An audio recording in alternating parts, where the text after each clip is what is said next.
Next up, we have the Carmen Harden. Hello guys, and welcome to this Volkswizard video, which for the second time ever is from the comfort of my home office here in Warwickshire. There are loads of things I need to film outside, but it's just been too cold here in the UK to do so. For example, there are cars I need to wash to film, and I can't because the taps are all frozen up. But it's not all bad. It gives me time to come inside and make this kind of video, which covers a few areas I need to catch up with you guys about. Firstly, I'd like to apologise for the audio quality in the last video I filmed in here, because it was all in mono. I had no idea. I play it back on my laptop with external speakers, but if you play it on headphones, it would only come out of one side. I'd imagine that would be annoying, and I only realised when I saw the comments mentioning that. So hopefully this is resolved. The reason that happened is because mics that work okay on other devices in stereo don't work in stereo or at all on other ones. It's all to do with the tip and how it's configured. So hopefully this is perfectly good and it won't happen again. Then I'd like to say thanks to everybody who's watched the Mk8 Golf R walk around video I filmed at Crewe Volkswagen last week. I nearly didn't make that video because I woke up and Jamie FYD had done a video covering the car and the driving of it, and I figured what would be the point of me going all the way to Crewe, going through half a tank of fuel, standing around in the cold, to film a video that is already obsolete. But I'm glad I did, because it's done 34,000 views thanks to you guys, and that's 3 times what I'd normally have on this channel, and that's without the driving. I felt a bit bad about not driving the car, but I made it clear, and the reason why I went ahead with it was because actually nobody's complained about the way the Golf R drives, or any Mk8 Golf, to be honest. It's all about the external look and the internal tech and the interior generally. Those areas which I could cover in great detail without having to drive it. In fact, not having to drive it gave me more time to look at those areas in great detail, which I hope were useful to you. As a potential buyer, it was certainly useful to me, and bear in mind under COVID you guys can't come and see these cars, so hopefully, yeah, you got something out of that. So thank you for watching it. There are a couple of big elephants in the room. The first one is, am I going to buy one? I've kind of teased you with that now for a few weeks, and I didn't see anything at Crewe that made me think I didn't want to buy it. More importantly is that I think COVID isn't going to be done and dusted by March or April, or maybe even later in the summer, and that complicates things because I've got a really good car coming already on the 1st of March. Now 6 months of driving that and doing track days in it, hopefully taking it abroad, Nürburgring, whatever, that would be enough, and come September I'd get an R and we could start again and do that through the autumn. But if COVID's around till, I don't know, whenever, June, whatever, it doesn't give me enough time to do the content with that car. So it seems stupid to order an R now for it to come in September when I'm not ready for it.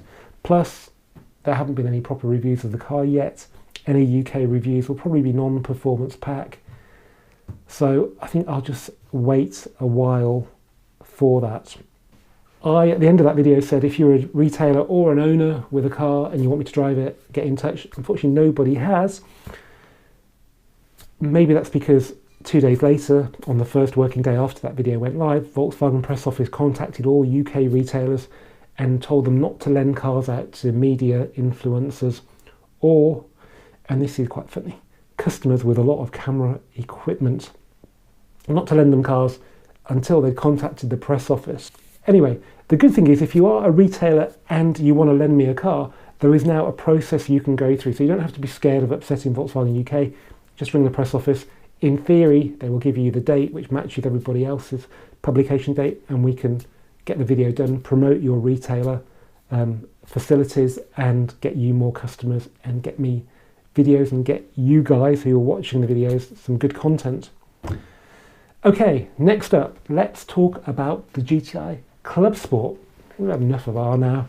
Clubsport is a bit more immediate. The cars are here, they can be bought, they're discounted. You could buy one today for £32,000, which I think is pretty good going, and there's decent finance on it if it's brand new, 4.9%. So the reviews that have come out in the last few days are quite interesting. They're generally pretty good. I think it will never be as dynamic as a Megane Trophy or a i30N maybe, or a Civic Type R, but it's a lot closer. So hopefully you still get a good amount of usability, but you get a little bit more of a dynamic edge with the Clubsport, which is good going. One actually online review was by Pistonheads, who are the only people to publish a review on a car that has dynamic chassis control, at least in the UK, because none of the UK press cars or dealer cars or anything for sale has got dynamic chassis control. There are just 2 UK press cars that was stated by Autocar in the current issue, because both of them got crashed and they couldn't use them for their group test. So that means that's the one that Carfection used, and there's a grey one that's been in Top Gear and car that's on 18-inch wheels. They're all non-DCC cars. So I'm not sure how Piston has managed to review a DCC car on, and I quote, bumpy British B road in the UK, unless it was a German car. I've not seen a German car, so that's a bit of a mystery I haven't managed to get to the bottom of yet. But they thought it was okay, but again, it's not as sharp as they want it to be. They're hoping it, there's potential for another Clubsport S and so on, but all I can say is I lived with a Clubsport S for a bit when I bought one brand new, had it for 2 years, and I would not want a daily driver to drive like a Clubsport S. That's all I will say. So if it's not a Clubsport S, it suits me, and probably you, just fine.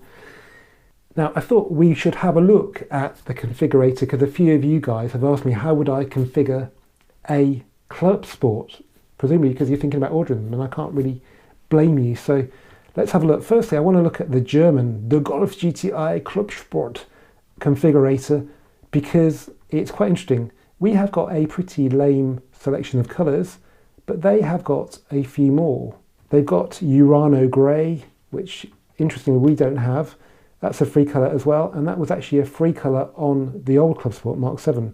I don't think many people ordered it, strangely. I did wonder what a flat grey would look like. Was it a bit like Nardo? But I don't know, you see it on like SPEC Passats.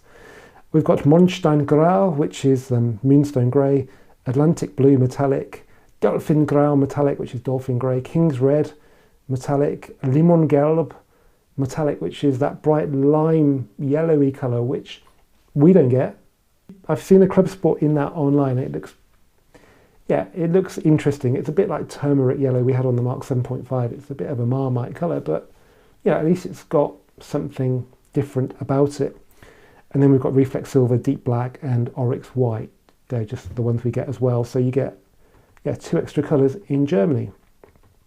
There's also a lot of chat in the UK reviews about Michelin Pilot Sport Cup 2 tyres being optional on the Clubsport. Well, I don't know where they're getting that from. It must be a press release of some sort, because even the German configurator doesn't mention that. So if you go into Felgen, which is something to do with wheels, they've got 4 wheel choices. The very popular Richmond wheel, and which is standard.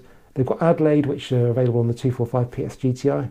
They've got Estoril, which is a Golf R wheel now, and they've got Estoril in black, but there's no mention of tyre packages like there was on TCR. Okay, let's now have a look at the UK configurator for the Clubsport. So it's £37,215 basic. That includes £540 worth of first year road tax. So let's now have a look at colours then. So a bit different to Germany. There's only one standard colour, that's pure white, and that does look pretty good. Moonstone Grey is 375, and then we've got metallics of silver, dolphin grey, deep black, and Atlantic blue for 625. There's also, for a bit more, I don't know why it's £130 more, King's Red metallic, and then if you're crazy, you can have Oryx White Mother of Pearl for £1,040. I personally like silver. I did say on Twitter that I'd influenced myself because I watched the video again that I made before Christmas with the silver Clubsport at Cheltenham, and I watched that and I thought, wow, that looks really good. I really, really want that car. So yeah, Reflex Silver it is for me. So let's go on to talk about wheels now then. I really don't know who chose the Richmonds for either GTI really, but to put them on the Clubsport, somebody in Wolfsburg deserves to be sacked. The Adelaide wheels are not really a solution to that. That's a 245 PS wheel option as well. It's not unique to the Clubsport. It doesn't look that good, to be honest. 725 they are. At least now, somewhat belatedly, somebody's woken up and given us the 19-inch Estoril wheel option for 825, and that's the Golf R optional wheel as well. Again, it's not exactly exclusive to the Clubsport, but it's better than nothing, so I'm going to go for that. So now let's go into the rest of the options. I don't feel you need to really make a GTI as heavily loaded as a R. So I might have a sunroof on an R. I probably wouldn't have one on a GTI. I don't want the digital key, which is licensed for somebody to steal your car with the phone. Winter pack, I would have. I love heated seats. But then again, you get the heated steering wheel, and that is actually quite nice, having warm hands, really. So you get both if you go for the winter pack, but just having the heated steering wheel is pretty cool, actually. You can have rear heated seats as well for $470, but that's pretty pointless. Dynamic chassis control, yeah, I think that's quite important. You get the ring mode if you do that, and it's 785 quid. So you get the multi-adjustable DCC, not just comfort, normal and sport. There are other bits in between and above and below that. 785, it's just a ridiculous bargain. Unfortunately, none of the UK cars now or in the foreseeable future will have any options. So would it be bad to order a standard car? I don't know. I need to drive one. The one I drove in December on those Brescia wheels drove actually pretty well. It had a reasonable balance of ride and handling. So I think it might be okay, but I need to spend a bit more time with the car, which hopefully I will do soon. What else have we got? Head-up display, not really a fan. Park assist to park you in a parking space. Rear view camera, it's nice, but £300. The sensors are pretty good without it. The only reason I like them is because when I park at work, park the cars up in storage, the sensors tend to start bonging about 2 feet away from the car behind.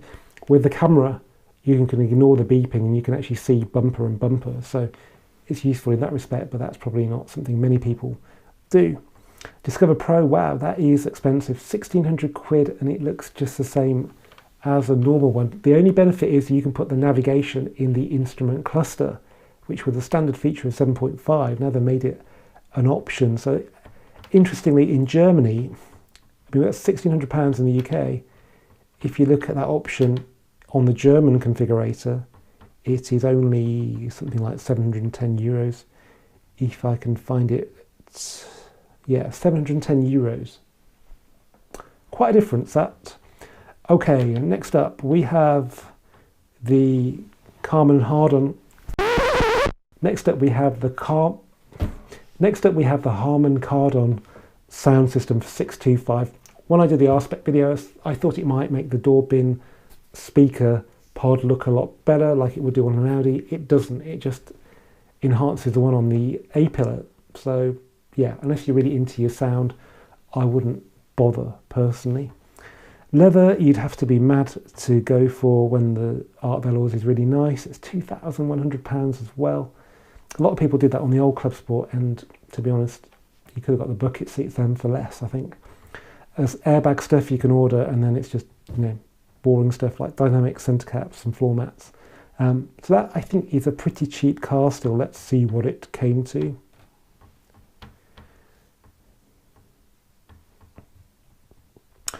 £39,720. So yeah, not too bad. Anyway guys, I hope you've enjoyed this Volks Wizard video. Please keep an eye on the channel over the next few weeks, because come the 1st of March, I will be having a new car on the channel, and I'm probably going to tease you quite a lot in the meantime with what that car is. As ever, if you've enjoyed this video, please give it a thumbs up. Please do comment. I do read them all. Please do subscribe, and I'll see you for the next one, hopefully very soon.